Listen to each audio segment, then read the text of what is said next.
When it comes to the big climate events like COP30, we tend to focus a lot on what countries are doing, and we might talk to representatives from industry or even give some time to an activist or two, or three in fact. But faith-based organizations also play a really important role in the climate change story. In fact, one of the most distinctive voices that has emerged in recent years has been the voice of the Vatican, and we might say two popes, the one before and the one who is now in power. A few months ago, We Don't Have Time attended a truly inspiring event hosted by the Vatican. And we have a video of what happened there, so let's watch that now. Hello world, greetings live from Italy, from Castello Gandolfo. Here we are and just found Ingmar from the platform We Have No Time. That is quite a statement, and he's really into storytelling and science. The conference has been organised by the Laudato Si movement, which is the global movement that came to life in light of Laudato Si 10 years ago.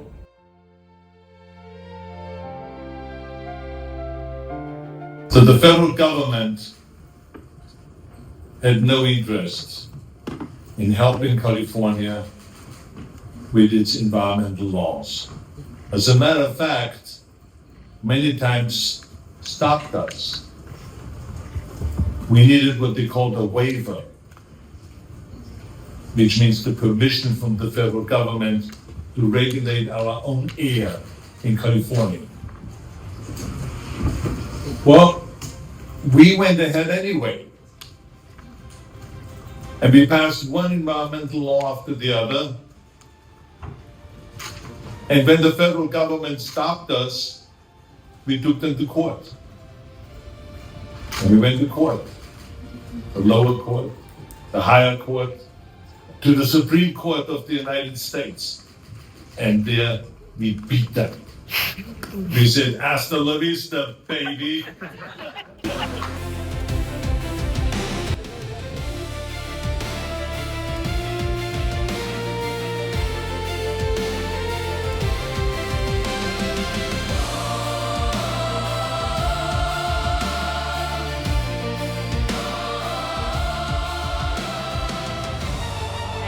The most important thing to do is to bring as many people into the climate movement to take action as possible, and crossing the path into connecting with people of all faiths and having faith-based movements part of the climate justice movement is incredibly important. Well, Pope Francis was our very first state supporter, and he called for ecocide very early on in the course of our work.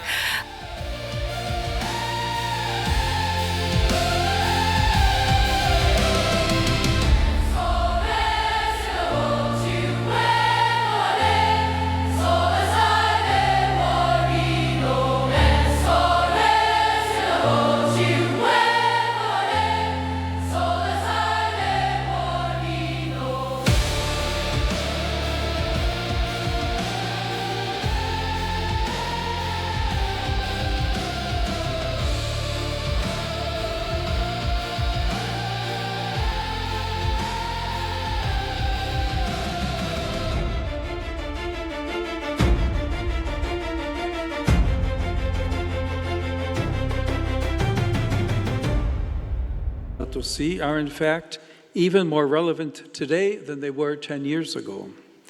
These challenges are of a social and political nature, but first and foremost of a spiritual nature. They call for conversion. As with every anniversary of this nature, we remember the past with gratitude, but we also ask ourselves, what remains to be done? Over the years, we have transitioned from understanding and studying the encyclical to putting it into practice. What must be done now to ensure that caring for our common home and listening to the cry of the earth and the poor do not appear as mere passing trends, or worse still, that they be seen and felt as divisive issues. In line with Laudato Si, the apostolic exhortation Laudate Deum, published 2 years ago, noted that some have chosen to deride the increasingly evident signs of climate change, to ridicule those who speak of global warming, and even to blame the poor for the very thing that affects them the most. Besides spreading the message of the encyclical, it is now more important than ever to return to the heart. In Scripture, the heart is not only the center of feelings and emotions, but the locus of freedom.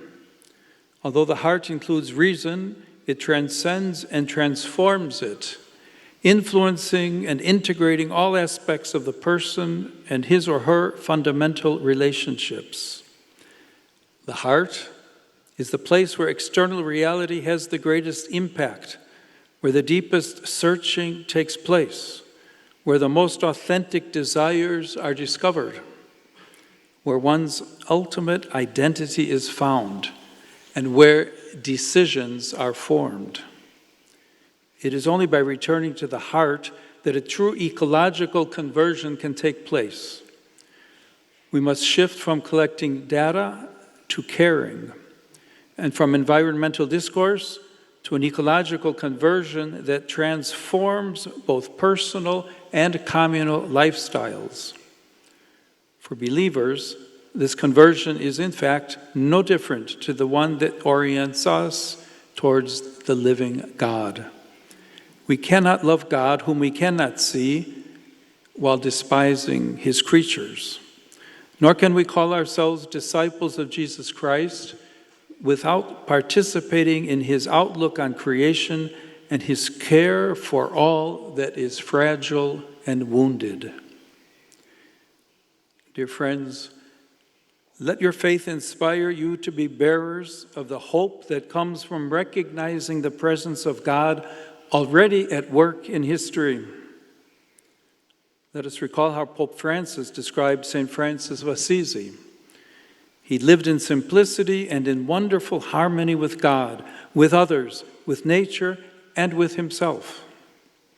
He shows us just how inseparable the bond is between concern for nature, justice for the poor, commitment to society, and interior peace.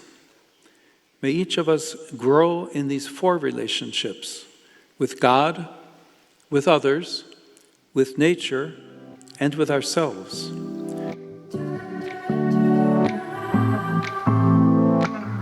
Once I spoke with an astronaut, just came back from the moon with the stars in his eyes. He said, out there I learned a lot. Something changes inside when you see the earth rise.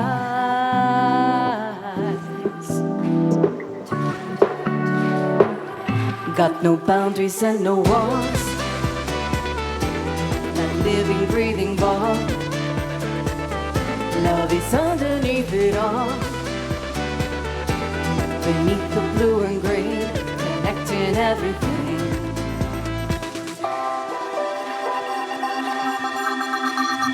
I met a girl, she was very young, yet she spoke burning words with a fire in her eyes. She said, hey, something's really wrong. Deserts grow, people die while the oceans rise. She said, can't you see the urgency? You pretend that you care, then you look away. You are trampling on our hopes and dreams. We can't wait for a change, got to start today.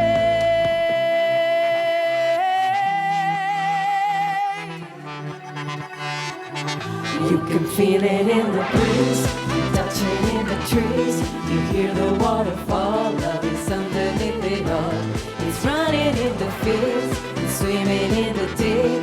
Beneath the blue and green, connecting everything. Oh, yeah, I believe it isn't too late to turn around. Oh,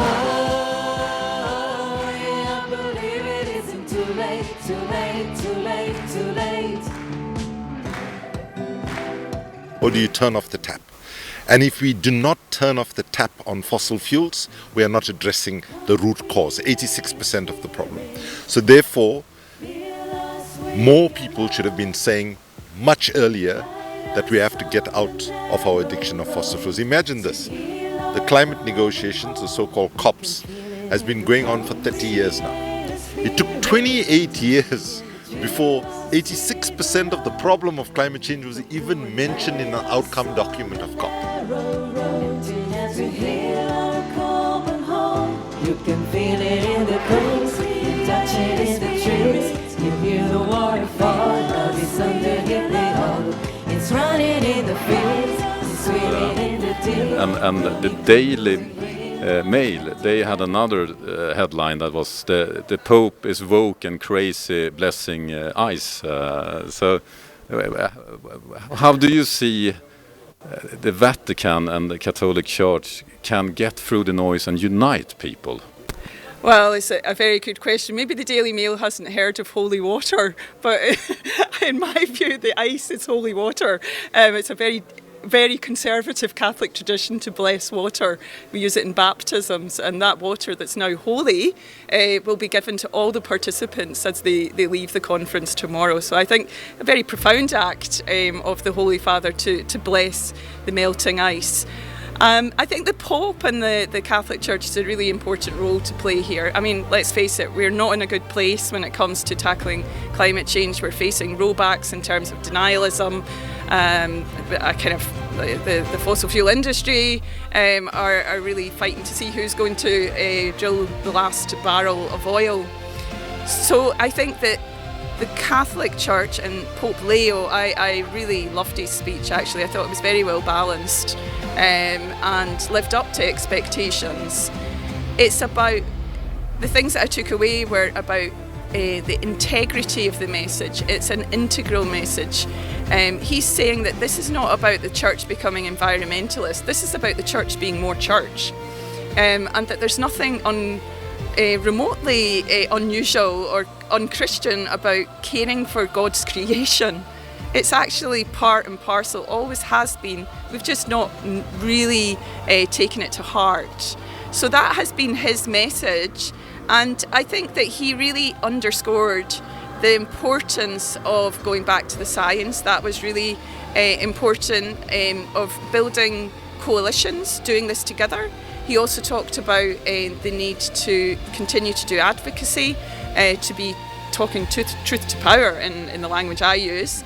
So I think that the message he gave is also a uniting message, because as people of all faiths, and there are people representing all faiths here, people of many different traditions and belief systems, we all share the one planet, and that's what has to come out, I think, in the next while in terms of overcoming divisions, that we walk on the same soil and we breathe the same air, and we have, if you're a Christian, you believe we have the same Father, the same Spirit, so we have to kind of look at where the commonalities are as well. There's a great number of Christians and people of faith who are not, let's say, anti this message, but they're sitting on the fence and maybe have not been engaged yet in language and ways that they understand how integral this is to their faith and their lives. So I'm really hopeful we'll manage to bridge that and to work together on.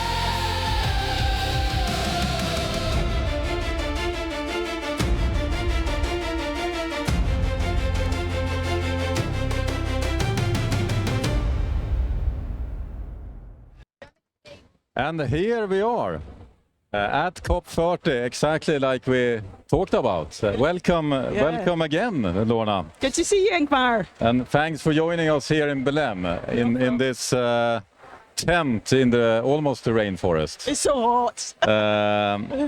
You are the executive director of Laudato Si movement. And for the viewers that haven't heard about this fantastic movement, can you tell them what it's all about? So Laudato Si movement is a movement that came to life after Pope Francis launched his ecological manifesto in 2015.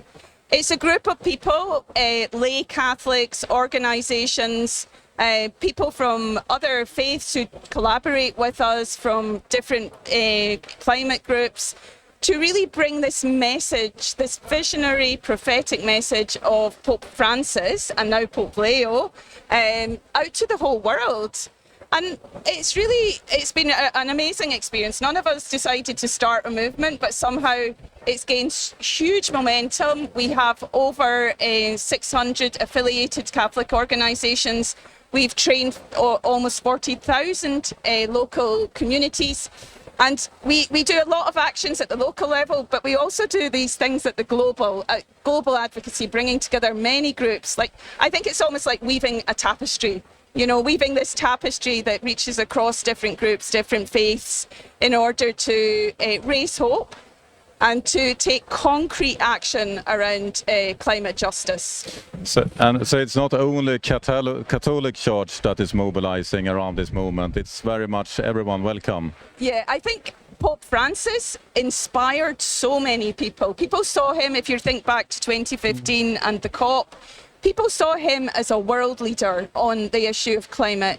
And his encyclical Laudato Si, on care for our common home, is to all people on the planet. So everybody is welcome. Everybody's welcome to join us in working together. Many different faith communities have their own environmental groups. And there are many, obviously, secular climate organisations, but we see our role as trying to bring together many groups, trying to help to create a global planetary movement for change. And when we met at the Vatican, you were very clear that what's different with this movement, and that gathering was a fantastic gathering, was that we need to bring in not only the brain but the heart. Absolutely. I mean, I think you saw yourself what happens when people come as complete beings. Let's say we're not coming just with a policy head on, with a rational. Often in COP we find people are amazing. All the negotiators I meet, they're really nice people. They have a heart. But the system we've created does not allow the heart to show up at the negotiations. That to me is the fundamental issue here. The heart is where we have our ethical values. It's where we experience joy. It's where we experience sadness.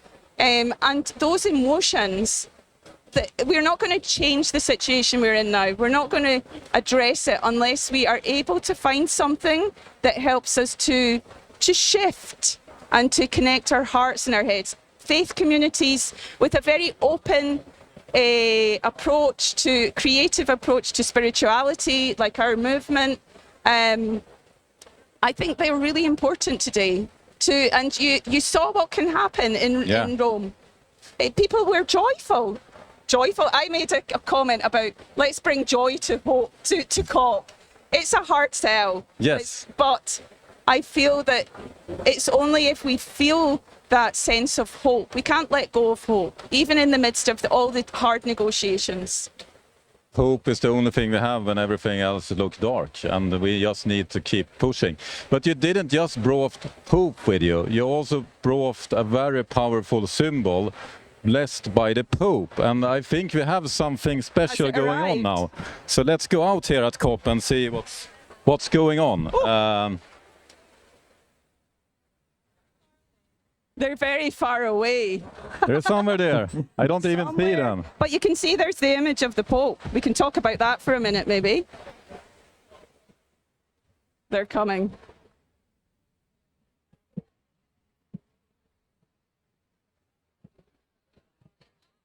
So what we can see on our screens is a river of hope. So Pope Leo, when he came to the conference, he blessed the waters from 5 continents, including a melting glacier from Greenland ice sheet. And symbolically, we unfurled this material river as a symbol of all our tears being turned into hope, because we are all feeling really sad about what's happening in the world.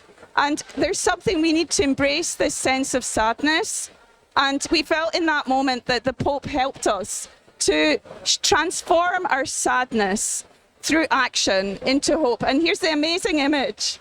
It was a magical moment when the Pope silently placed his hand on the glacier, and you could have heard a pin drop in the conference room.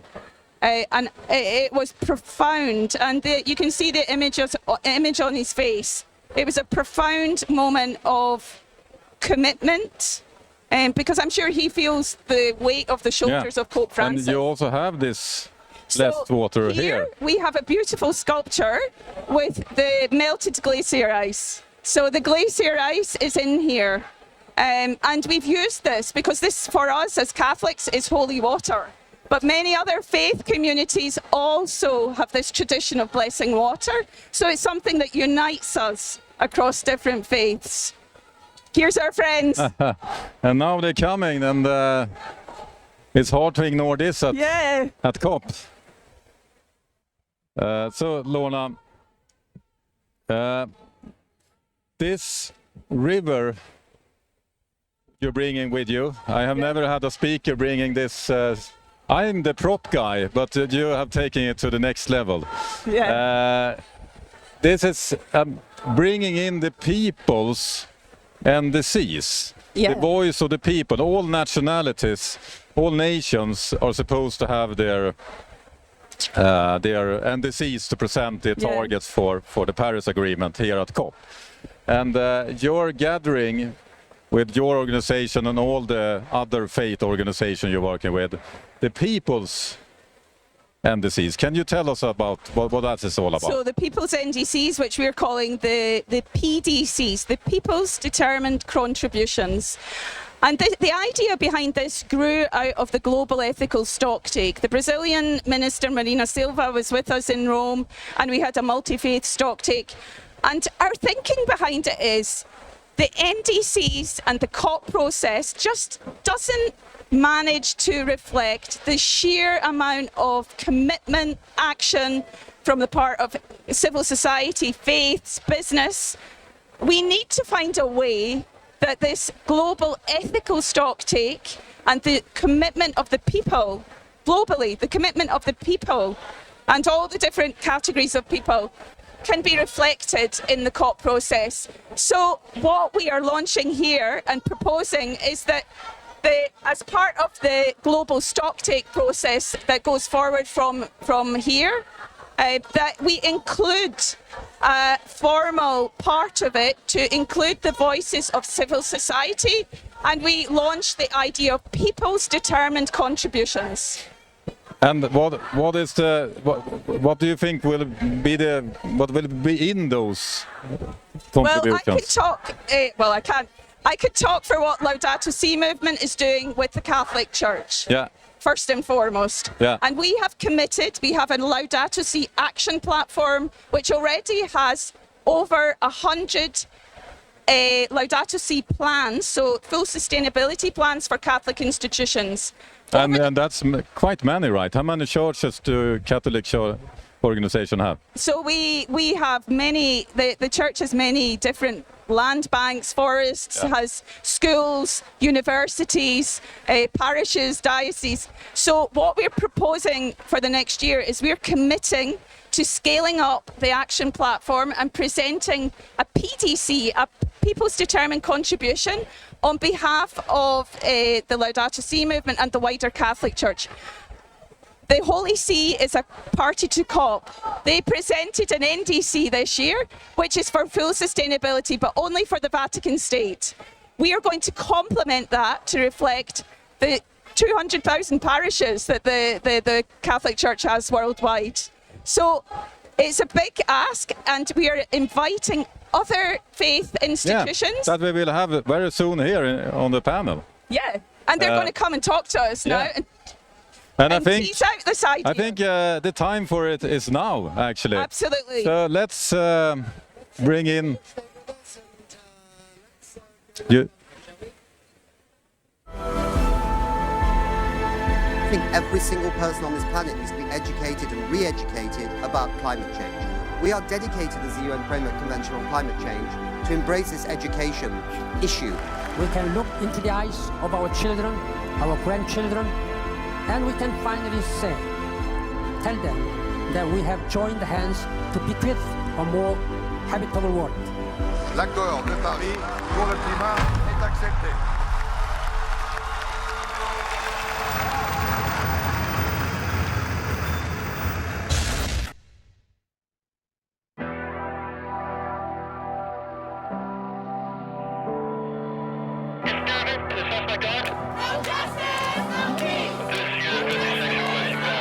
State Congress voted to ban abortion. Cultural universe located. Global temperatures rise. The effects on social media on Generation Z. To avoid catastrophe, rising sea levels, and dying coral reefs, the epicenter of a global pandemic. No exception for rape or incest.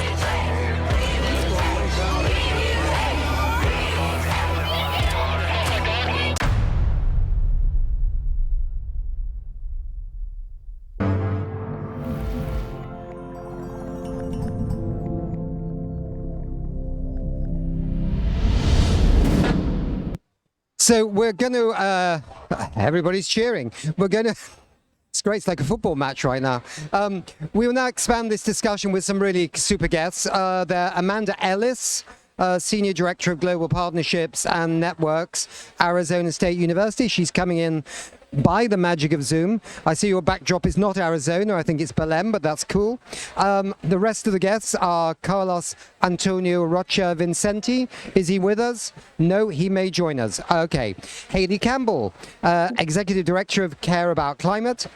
Lorna Gold, who we've already talked to, who we're just speaking to, Executive Director of Laudato Si movement. Andreas Holmberg, Bishop of the Church of Sweden in the Diocese of Stockholm, where We Don't Have Time is headquartered. Right now we're headquartered here, but we're always back in Sweden. And Maria Mendelucci, the CEO of the We Mean Business Coalition. Absolutely love to see you all. Let's start off with Carlos, it says here, but we're not going to do that. Hailey, let's start off with you.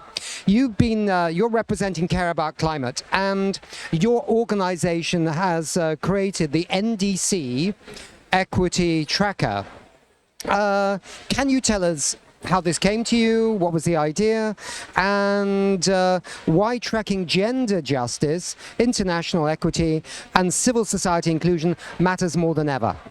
Yes, thank you so much for having me. Nice to meet everyone here. Everybody keep the microphone right up to the mouth. Here. There, with perfect. Okay. Better, closer. Okay, great. Thank you so much for having me, and I'm really excited to be here on behalf of Care About Climate.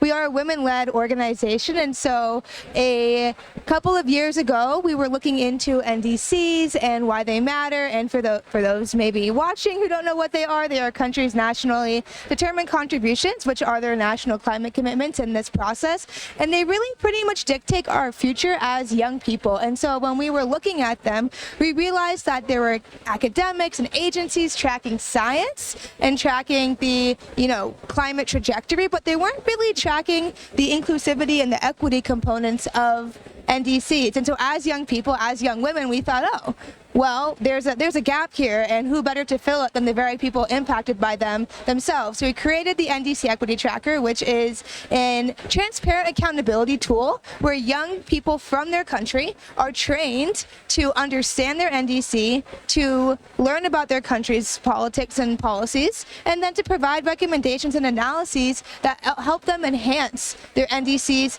in the future. And so we're creating this kind of pipeline where we're educating and training young people. Then they become, scientists and analyzers, and they become advocates, and they're putting all of those different things together, which are all effective skills that you need to join the green transition, the just transition, in spaces like this, so that we create advocates who have the skills and tools and knowledge from their own lived experiences to be able to access these spaces and to engage constructively in them. And so we've actually trained 150 young people to analyze 85 NDCs, and we just launched a new initiative that I'll get into later last year to support that. But it's really a really amazing time getting to support all of these different young people from around the world. And so we'll probably get some results soon on what's happening with the NDCs in terms of these new dimensions, these new parameters. Yeah.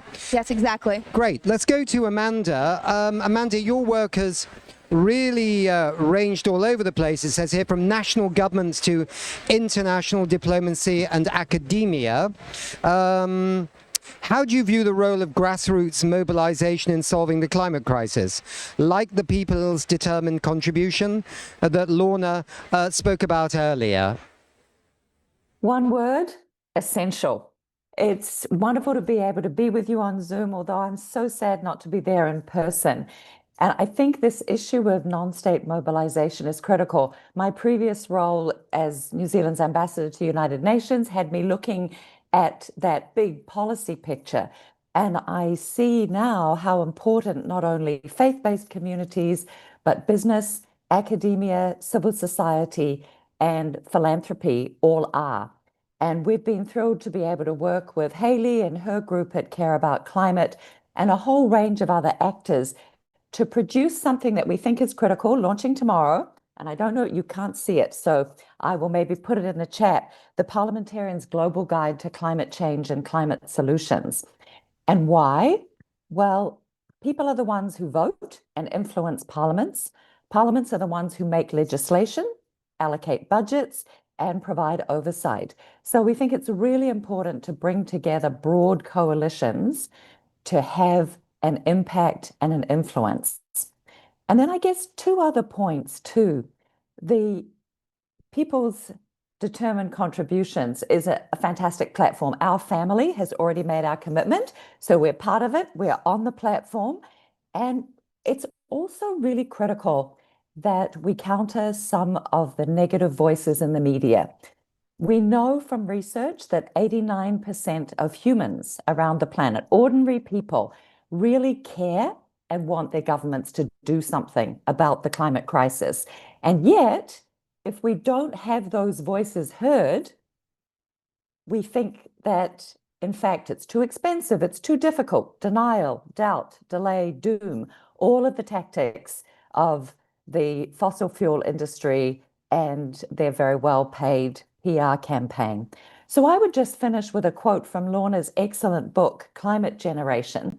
We need a true global planetary movement, and this is why it is absolutely essential for all of us to be backing the people's determined contributions. Thank you very much indeed, Amanda. And I hear from your accent that you might either be a Kiwi from New Zealand or an Australian. Actually, I'm a quasi. I'm both. The kids are kangaroos, the adults are quasis. You're probably backing Adelaide getting the next COP. I sure am. Adelaide and the Pacific Islands. Yeah, okay. Interesting what Amanda just said, which is, you know, people can get the wrong idea about how much this thing is going to cost, right, to actually, you know, meet the targets of the Paris Climate Agreement. And I think that's a really good point, because in the UK, they actually talked to people and people thought it would cost 30% of GDP or 20% of GDP to solve climate change, when the answer in the UK is more like 0.2%. which is £1.50 in British money per person per week, which is less than a pint of beer. You know, it's not that bad. Anyway, let me come to the Bishop. Bishop Holmberg, you've been very outspoken on climate and sustainability issues for years. Why is it important for religious institutions to speak up in defense of this planet?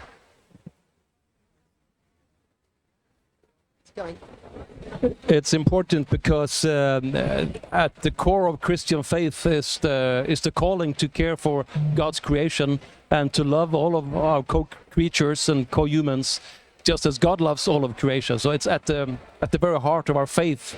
So I think that's at the basis, and that's also part of many other faith traditions, the care for creation, which we are so dependent on We need the trees, we need the water. They don't need us. They could survive perfectly without us, but we couldn't make it without them. So it's a matter of faith. But we just had this wonderful stunt, and I've been taking part in numerous manifestations and demonstrations back home in Stockholm and Sweden. And sometimes I would be questioned, shouldn't you as a bishop be telling about Jesus, about reconciliation and so forth? And I said, my answer is indeed, and it's because I try to follow Jesus, because I believe in him and love him, that I feel compelled to involve myself and get engaged in these questions. It's not something on the margins of Christian faith, it's right in the middle. We're going to come back to this we'll have a little chat. We've still got 20 minutes, so we've got chance for lots of chats. Maria, We Mean Business brings the private sector together to act on climate change. Why is the perception that business opposes climate change so common or so prevalent? That business opposes to climate change. Yes, and some people think business is always against climate change. Yeah. Is that something that, no, you have a different view, that's why I'm asking. Astonished by it. Yeah. Well, I think let's get it right. Business see that they need to do something on climate. For many years, it was because it was the right thing to do, but actually now it is because it makes so much business sense. There is a return on action and there is a return on responsibility. Good business, businesses that take care of climate right now, thanks to the development of many technologies, can be much more efficient, between 3 and 5 times more efficient if you have heat pumps of electric vehicles. This is savings. So again, the number that you say even before actually is positive. Taking climate action is positive. Now, business needs to do many things also in other aspects, but when it comes to climate, I think everything is aligned. There is a convergence between what we have heard before and what business are doing. And that's why there are more than 20,000 businesses that have committed to set science-based targets, which is similar to the people-determined contributions or NDCs. So yeah, I think there is, we did a polling of businesses across the globe. 97% of these businesses are going to invest in clean technologies, and they're doing it because it's good for business. But can you imagine, it's good for business, but it's good for their hearts. So it is in some ways where hearts and minds are meeting, and we're lucky. There are other technologies that are not there, but clean technology, renewable energy is here, and it's good for business. Okay. Lorna, I'm going to come back to you. You've described the People's Determined Contribution Campaign as a moral uprising for our common home. What makes this moment ripe for this kind of uprising? I think, is this working? Yeah. I think because everything's working in the studio. It's just sometimes it doesn't sound like it's working. Okay. I think it's because we've reached, in a sense, a turning point. We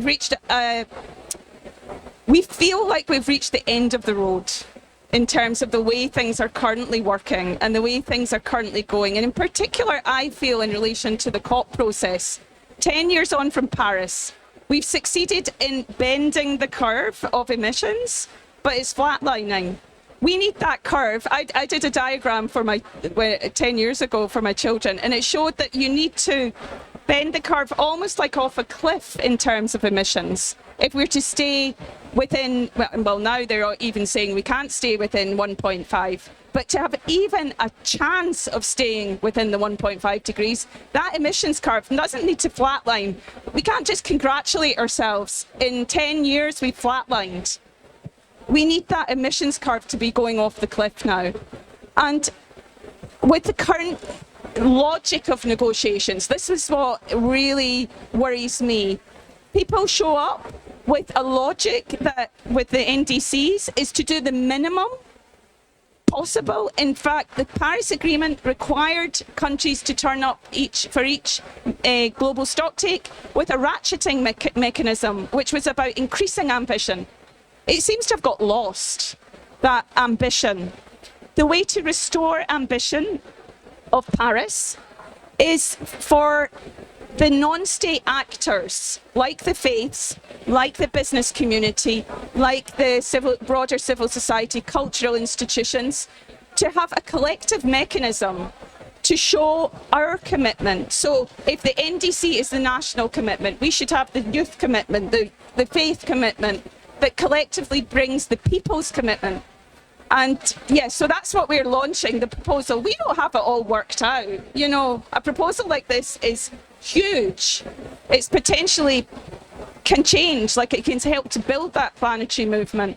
But we need to do it together. It needs to be a road, a journey. We leave Belém, going towards the next COP, with a concrete proposal. We need a decision in the COP, this COP, to say the global ethical stocktake will continue to the next COP. And as part of that, we will commit to having a much more enhanced mechanism for civil society engagement, which we see as the PDCs. So, I mean, it sounds like a good idea. I would love to dig far deeper into how it would be executed on the ground, which would be an interesting topic in itself. But just to move back slightly, I mean, I can understand the sense of frustration with the COP processes. I can understand the sense of frustration where somehow governments sign up to the science but don't actually fully implement what they know to be true. But as you say, we do have some glittering things that we can hold on to. I mean, the fact that solar power and wind power is cheaper than chips right now, you know, is like unbelievably good news. And also, you know, when you look at the private sector, right, I mean, and the cities, I mean, what they're delivering in terms of ambition is quite amazing, yeah? And NDCs are kind of interesting, and the Chinese one's always probably the most interesting, because there's the Chinese actually having put on the table a very low emission reduction target, and some people say wow, and some people say yeah, and then you think, yeah, but China just completely overachieves every time. So it's a game of poker as well a bit with the NDCs. Poker with our future, I know, but poker, I don't know. There's some positive things from the business side, are there not? We don't have a city representative, but we have the private sector. Definitely. I spent some time in Rio with mayors and business officials. Yeah. Well, let's face it, I think the NDCs also, it's a political bargain in some form. But when we look at China and how they're developing, is incredible. I think what I'm very inspired by what Lorna was saying is that we just need to bring this to the attention of many people. The people can do many things. The first, you know, they can do things at home. They also can choose who they represent them, the politicians. They also can choose where they work for and what do they do for. And what I find is that one can feel that this is very difficult, as we are seeing. It is very difficult. We have the technologies, but it is a massive transformation, right? So this needs to be unprecedented. It can go right or wrong, but what I find that is very interesting is that there is hope. And that's what what the conference was about, is raising hope. Hope gives people an agency to act. And this is what is important, is that we together, faith groups, business, gender movements, people movements, we can choose to take action on climate. And that's what needs to come out of this. And that will empower governments to go a bit further with their commitments. Don't you think, though, that we've got 89% that they say they want climate action, 89% of people. I've seen other surveys before in the past. There's a lot of, quotes, us out there, but sometimes we don't feel there's a lot of us out there. Now, how do we connect that? Is it because nobody's talking about it on the bus? If you chat about it in the pub, people go, I don't want to talk about that, I want to talk about football. You know what I mean? How do we bring the us, the many who realize we need to do something, into the local community, so when they're shopping, it's not weird to talk about why you're buying something versus something else? You know what? I just feel there's a bit of a bridge to be built here somewhere. Well, maybe the bishop can have a go. I could start. Yeah. Well, I agree with what Lorna said. I think we're reaching a tipping point in terms of so many parts of society, business, civil society, faith leaders or faith communities, coming together. And I mean, there's also science to show that in order for a tipping point, a positive tipping point to be reached, you don't need a majority of the population. You need about 20-25%, and the snowball will start rolling. And I think to get people on board, because there was a recent survey in Sweden showing that 75% won't expect our government to live up to their climate decisions, the laws. And they're not. So I think what we lack maybe is leadership, at least in my own country, a political leadership. And lacking that, I think we need to get together. I do that a lot of the time. I meet other civil society actors. I meet business leaders. They are coming along, at least some of them. Like you said, they understand that there's also money in this in the far future. And so I don't think we can sit around waiting for the political leadership. We as movements, people's movements of different kinds, we need to see each other, acknowledge each other, and join hands, I think. Yeah. Lorna, you make a comment, then I'm just going to go and find out if Amanda is still with us. Yeah, so to me, two words that resonate are trust and agency. We have a huge problem across democracies of lack of trust in institutions. So people are, like with social media, there's so much fake news, and we know now with the climate situation that there's a lot of fake news circulating. So to me, one, how do we restore trust? And I think the faith communities have they come up as one of the most trusted organisations. So we find those trusted communities. And the other one, as you said, is a sense of agency. People are bamboozled by this whole thing. Like, is it true? Is that happening? Is it not happening? What can I do?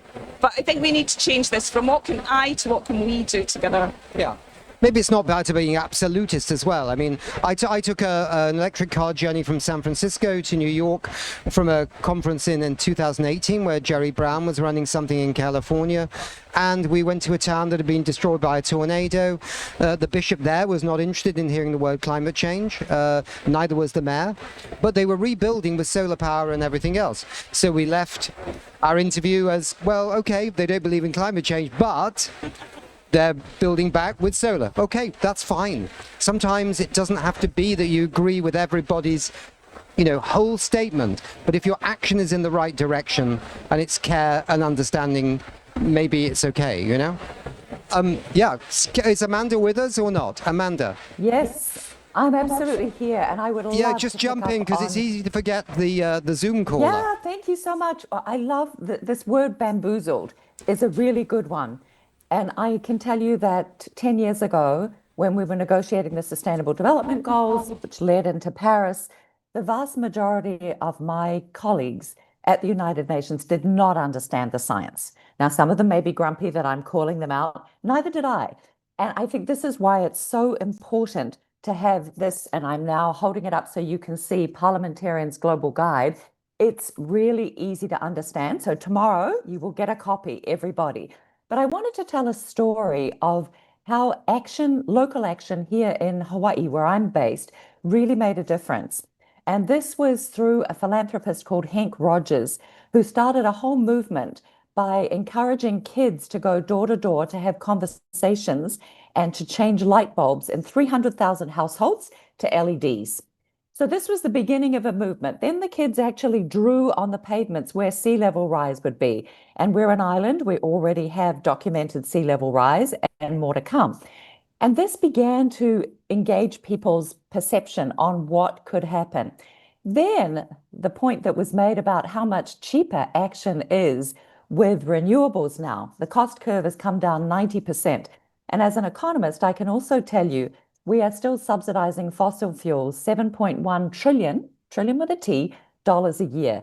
And the IMF and the World Bank estimate that if we got rid of those subsidies, repurposed them, we would have a drop in emissions of 3/4 of where we need to be by 2030. So ridiculously, we are actually subsidizing ourselves into oblivion.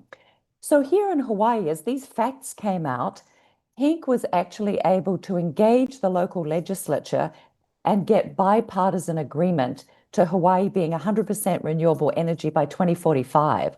And that comment you made about that event hosted by Governor Brown, that was the Global Climate Action Summit, where he announced that California was following Hawaii's lead and committing to 100% renewable energy by 2045.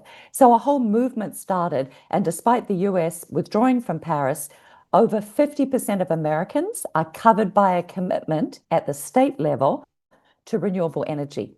And now I'd like to make an invitation to everybody watching. If you would like to commit to 100% renewable energy, we at the Blue Planet Alliance will pay for you to come to Hawaii, learn the journey here that in fact has been a very rapid one from only 5% renewable to 40% in 10 years. It's in May and October, so please let us know, and we would love to invite you here and help you join the movement. Okay, so I mean, a good point there was you trust people you know in your community. Yeah, which is a bit of the point you were making about the church or other faiths. Let's not just be the Catholic Church, so other faiths too. Or friends, right. Hailey, carry on with that theme. Or... Yes, I was going to mention that one of the biggest challenges in addressing the climate crisis is that it's also a communications crisis.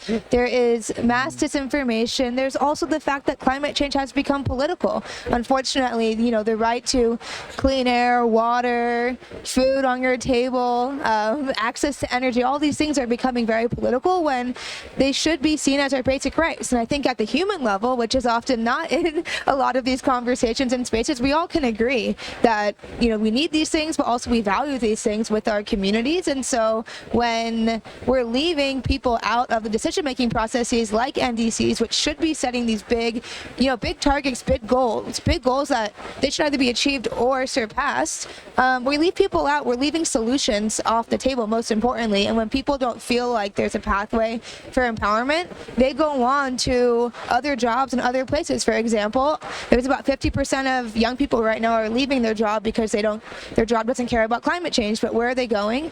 There's not that many jobs right now in the market, not enough rather, to support that big growth. At the same time, we're suffering economic crises, housing crises, cost of living crises, and there's another bunch of young people that are saying, well, you know, I have to go pay bills now, and I can't do the climate justice work anymore because it's, you know, mostly volunteer. Care About Climate is primarily volunteer-run organization. We all do school, jobs, other things at the same time when we're trying to build a movement and build community. And we do it because we care, but because we're trying to shift that narrative. Yeah. And so being a part of things like the Parliamentarians Global Guide on Climate and joining that youth forward and giving that statement in the beginning really shows that, like, youth, we're still here. We care about climate change. Our governments might not care as much as we do. The Paris Agreement is not being achieved yet, not because the agreement itself is failing, but because political will is failing. And we're showing that we still have a lot of power and agency to hopefully step up and change that. So maybe, you know, I mean, disinformation has always been accompanying the climate process since the beginning. But now the disinformation is quite shrill and loud and endless. Could it be that, in fact, we're not losing, we're actually winning? And that the oil and gas industry knows their numbers up. I mean, you know as well as I do. I mean, not only renewables are far more cheaper now than oil and gas, but also the oil companies are not really investing in new oil anymore. They're just holding on to what they've got, right? I think, well, yes, we know you're completely right. That the only issue we have now is with so much misinformation, some people or companies might be confused. Mm-hmm. Because they don't know what is right or what is wrong. And so we need to reach to them where they are. So that's why you said before, maybe we don't talk about climate, we talk about energy, jobs, security, competitiveness. Mm-hmm. Maybe we don't talk about climate impacts, but we talk about air pollution and productivity loss because of heat, which we are experiencing here, etc. And now let me tell you, anyone that is listening, imagine you have a bus that is coming and you have your kids, and the bus is going to take your kids. What do? You rush to take those kids and to defend them, right? Well, let me tell you about this panel. When we started, we are all a little bit tired, but the energy that you can see in this panel is great. It is the same I felt with the mayors, it's the same I feel when business, it's the same I feel with even governments when they talk to business. We want to solve this. We want to save the children or the children of our friends, okay, because we care, okay? And I think this is very important, and it gives the agency that we spoke before for people to take action. Wherever you are, you can take action and you can be part of the solution. We've got just 1 minute left. A quick word from you. I mean, is this productive? I mean, do you feel that there are more and more people forming alliances on this topic? And I think we need to look at how we bring it forward. And I wanted to say to the audience, if they want to find out more about the proposal of the PDCs, then they can look at the website we've created as a kind of holding space for the proposal. It's raisinghope.earth/action. raisinghope.earth/action. So if they want to log on, they can sign up just to be involved, and then we will discuss with others how we move this forward and start to create from now until the COP next year the people's determined contributions. Maybe people need to find out in their neighborhoods other like-minded people who share their values, because again, it's not weird to be interested in the future of your planet. It's not weird to want to have clean energy. It's not weird. This is actually normal. People really should be, it should be a normal thing, right? And it is a normal thing. If there's 89% out there think about these topics, then it's the majority. And across the political spectrum. Yeah. And across the political spectrum, yeah. Both whether you are a Republican or a Democrat, you care about the air you breathe, okay? And this is important for everybody, wherever you sit in the political spectrum.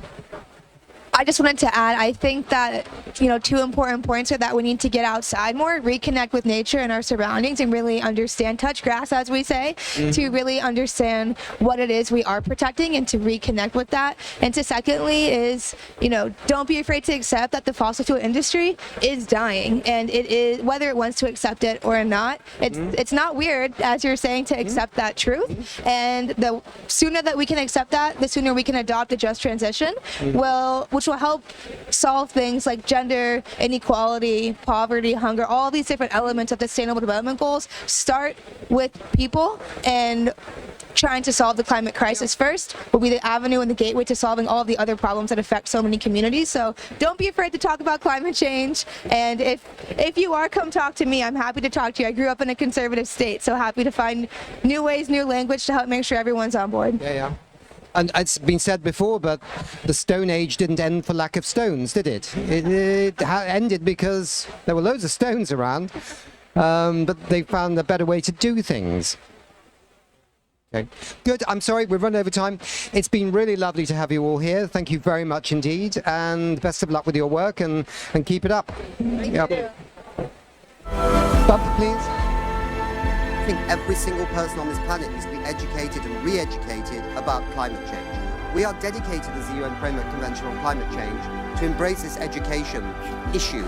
We can look into the eyes of our children, our grandchildren, and we can finally say, tell them that we have joined hands to bequeath a more habitable world. L'accord de Paris pour le climat est accepté.